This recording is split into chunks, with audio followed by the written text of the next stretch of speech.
mengalihkan perhatian. Hanya si berambut keriting yang tahu. Dia hanya melakukannya untuk menghabiskan waktu. Saat waktu tersisa hanya 30 detik, waktu krusial akhirnya tiba. Si berambut keriting segera mulai bertindak. Dia hanya meletakkan tangannya dengan lembut di kunci. Dia sudah mengerti sebagian besar mekanisme dalam kotak penyimpanan. Saat jarinya memutar dial kunci, kunci pertama dengan mudah terbuka. Kemudian kunci kedua dan ketiga, hingga seluruh kotak penyimpanan terbuka sepenuhnya. Pada saat kotak penyimpanan berhasil terbuka, dia hanya membutuhkan 9 detik singkat. Seluruh penonton terjerumus dalam kegilaan. Itu adalah saatnya.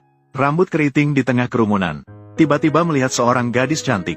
Dia tersenyum manis pada keriting. Keriting langsung terjebak di dalamnya.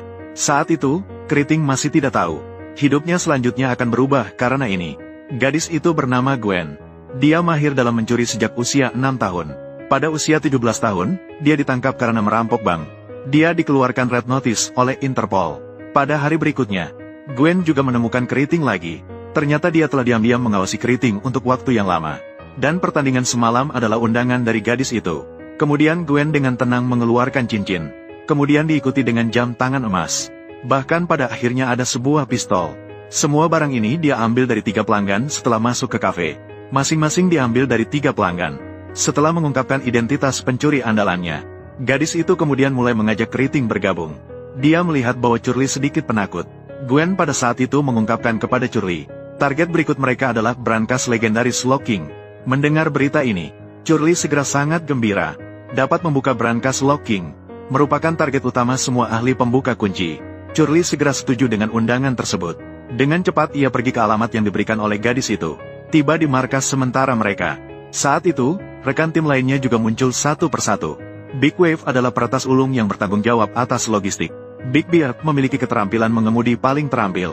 Pria berotot yang muncul terakhir adalah perwakilan kekuatan tim. Dia juga merupakan kapten sementara tim ini. Kemampuan beberapa orang ini adalah yang terbaik di industri ini. Mereka telah berhasil bekerja sama dalam beberapa misi. Semua orang segera mulai merencanakan rencana selanjutnya.